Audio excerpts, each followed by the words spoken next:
Hello. Before I begin, I want to apologize. For some reason, I did not think to record this presentation earlier. I don't know why, I didn't think we were supposed to record it, but I'm really sorry about that. I also want to apologize for the shaky video quality. I recently sprained my wrist, so it's kind of hard for me to keep the camera steady. Thank you for understanding. I'm sorry about that. Today, I'll present important concepts from the first 6 chapters of my interpersonal communication textbook. These chapters explain how communication affects relationships, emotions, listening, and understanding others. I'll also connect these ideas to real situations in my life. These skills matter because we use communication every day at school, at home, and in social situations. Chapter 1: Introduction to Interpersonal Communication. The first chapter explains that interpersonal communication is the process of sharing meaning between people. Communication helps build, maintain, and sometimes end relationships.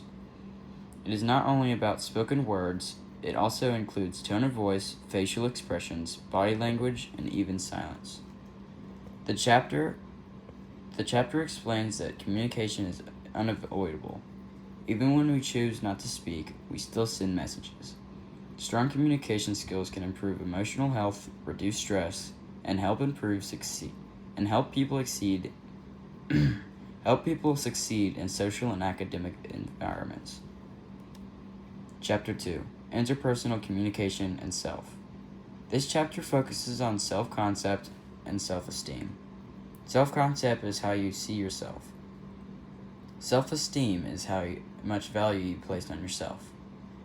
These ideas affect how confident you feel when communicating.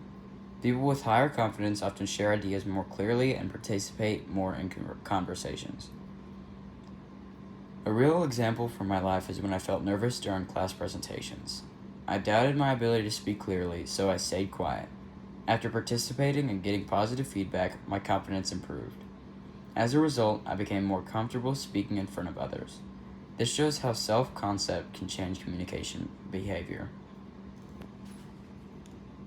Chapter 3: Interpersonal Communication and Perception.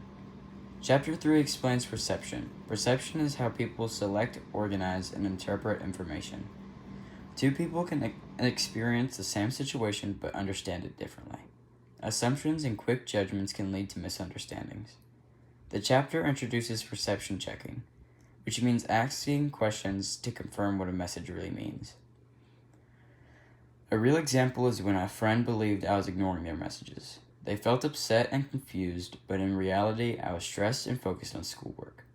When we talked and explained our feelings, we solved the misunderstanding. This situation shows how perception checking can prevent conflict and improve relationships. Chapter 4: Interpersonal Communication and Diversity. This chapter explains how culture, background, gender, and experiences shape communication styles. Some people communicate directly, while others communicate in more indirect ways. These differences can sometimes create confusion or conflict. Learning about diversity helps people become more respectful and open-minded. Understanding different perspectives can improve teamwork and strengthen friendships. Chapter 5: Listening and Responding. Chapter 5 focuses on listening. Listening is not just hearing sounds, it involves paying attention, understanding meaning, remembering information, and responding appropriately. Active listening means showing interest through eye contact, nodding, and giving feedback. Good listeners avoid interrupting and focus fully on the speaker. Strong listening skills help build trust and make conversations more meaningful. Chapter 6: Verbal Communication Skills. This chapter explains how word choice affects communication. Language can express emotions, build relationships, or create conflict.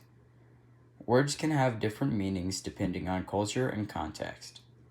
Clear and respectful language helps people avoid confusion and express ideas more effectively.